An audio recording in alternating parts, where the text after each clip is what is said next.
guys, mabilis lang ito. Kung naghahanap ka ng condenser microphone na bukod sa pasok sa budget, gusto mo rin syempre na maganda ang build quality at good looking. Isa ito sa nakikita kong top contender sa market, ito ang Maano DM30 RGB. Check natin ano yung nasa loob ng box, aesthetics, tara, unbox na natin.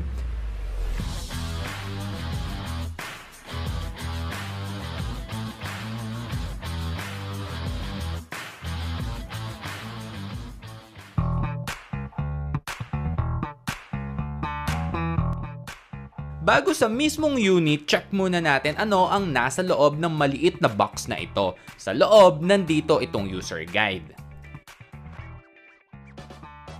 Itong USB Type-C cable. Na ang okay, may kasama na rin itong adapter para maging Type-C to Type-C or USB to Type-C.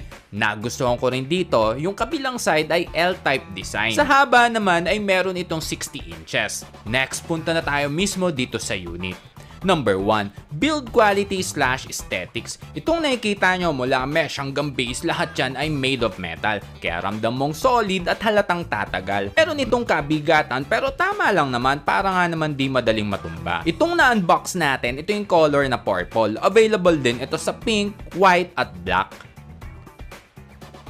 So ito yung knob. Counterclockwise para ma-less yung gain. Add gain naman pa clockwise. Tapos ito, napipindot yan para sa mute. Dito sa left side naman, itong knob ulit para yan sa angle adjustment na gusto mo.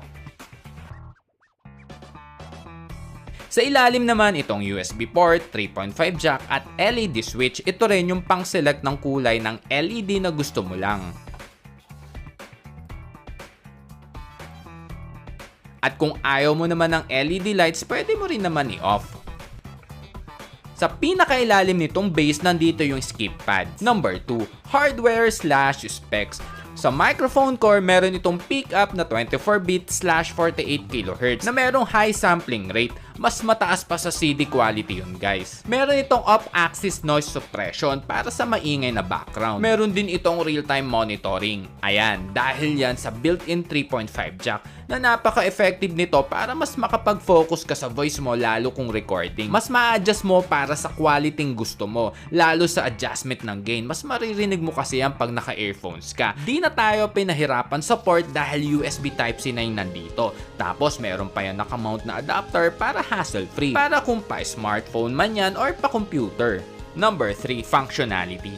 Ang claim nitong DM30 ay swak to sa mga podcaster, sa mga nag-online gaming, sa live streamer, at sa mga nagvo-vlog at video audio recording dahil yan sa smooth at clear na quality ng mic. Dahil sa merong itong 4EQ na preset, tapos dagdag mo pa yung noise suspension, mababawasan yung nakakainis na ingay para sa clarity ng voice mo. Itong DM30, meron niyang pwedeng ma-download na app, mapa Apple, Android, or PC man yan, para kung gusto mo pang i-tweak itong microphone mo. Dito na tayo sa last part, ito ang testing / conclusion. So guys, itong naririnig nyong audio, yes, ito mismong audio na naririnig nyo, ito yung old na microphone ko. So ito yung ginamit natin mula pa kanina nag-start itong video. Ngayon naman, mag-switch naman tayo mula sa old papunta dito sa DM30. So ganyan ang diferensya ng quality. Napansin ko, mas balance yung mids, ganun din yung treble, at naging clear ang voice, mas may diin. Sa adjustment, wala naman akong filter na ginamit dito. Di na ako nag-download ng app para matest lang natin yung raw, yung talagang tunog lang ng mismong microphone. So ang setup ko, approx na 1 o'clock position sa knob para sa gain. Same din ng setup ko sa unang ginamit ko na mic para hindi tayo BS.